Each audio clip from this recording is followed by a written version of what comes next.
Ano ang pakiramdam at gaano ito okay para sa akin kapag natatapos? So yan ang ating pag-uusapan, mga idol.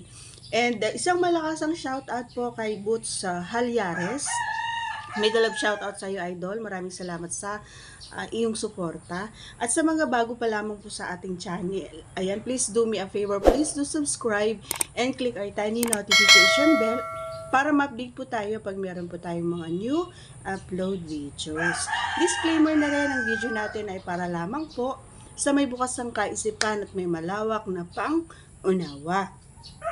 Kung wala po tayo nito, maaari na lamang pong mag-skip at mamili po ng mga videos na nararapat po para sa inyo.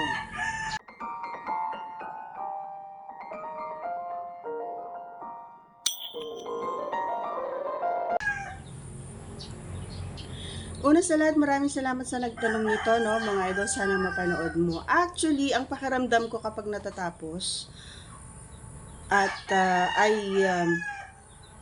ang gaan. Ang gaan ng katawan ko, ang gaan, alam mo yun, parang wala akong iniisip na burden sa isipan ko, ganyan.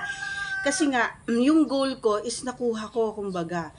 And kahit na nagtrabaho ako or kahit na pinagpawisan ko ito or kahit nahirapan ako ng kaunti, kasi mahirap din, no, kapag ay mahirap din, hindi basta-basta, no, nakunin mo yung talagang gusto mong kunin. Kasi ang hirap din minsan, especially sa akin, napakahirap kong matapos, napakahirap kong kunin, kumbaga yung kiliti ng alam mo yon, yung nahihirapan ako kung hindi mo nakuha or kung hindi mo nagawa, kung hindi nagawa ng partner ko yung pinaka gusto ko or yung paborito natin na ginagawa or pinapagawa natin, is nahihirapan ako, umaabot ng oras talaga. Kahit na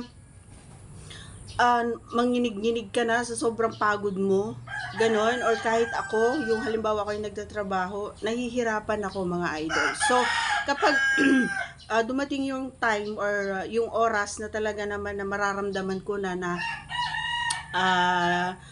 matatapos na ako or malapit na tayo, is ibig sabihin, ang saya, alam mo yun, ang saya, yung galak ko talaga iba.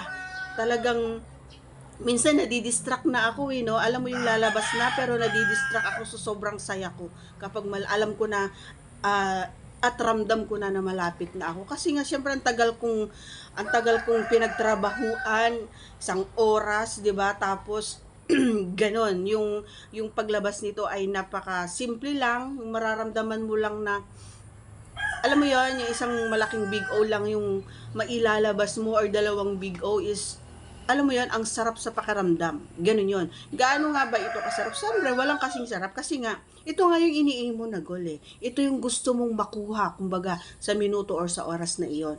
Kaya, sa mga boys na may mga partner na mahirap, na alam mo yon, na kumbaga nahihirapan sila na makuha, kumbaga, yung loob ng kanilang mga partners, especially kapag yung nahihirapan silang mapaano yung mga partner nila, mapatapos ng mabilis or makasabay sila, no, pag ano na sila, malapit na sila. So gawin niyo yung best niyo, mga idol, no, para naman parehas kayong masaya pagkatapos. Kasi nga ang bigat sa pakiramdam kapag hindi kami natatapos. Alam mo yon, nai-stress kami, ang bigat ng katawan namin kumilos, masakit sa ulo. Yan, kasi minsan, naiisip namin na hindi ba ako magaling, hindi ba ako maganda, hindi ba ako masarap, ganon. Ganon ang nasa isip namin, marami ang tumatakbo sa isip namin every time na hindi kami natatapos at kayo yung nauna. So, sa mga out there, sa mga boys, ayan, gawin nyo yung best nyo para naman ay matapos yung mga partners nyo, or hindi man kayo magsabay, at least mapatapos nyo at mapauna nyo sila. Kasi once na nauna kayo, is wala na.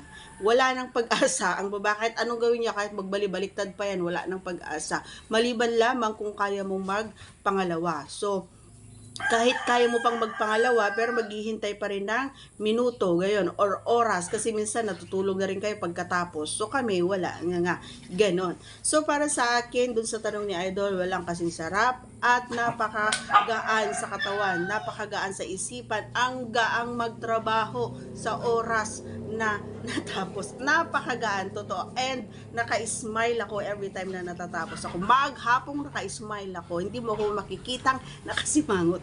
Ganon yung pakiramdam, mga idol. Para akong nanalo ng sweepstakes. Ganon siya ka ganda para sa akin yung epekto. Okay, so that's all for today's video, mga idol. Once again, if you are not yet connected, please do subscribe and click our tiny notification bell so that you'll be updated every time we have a new upload videos. Bye! See you again on our next vlog.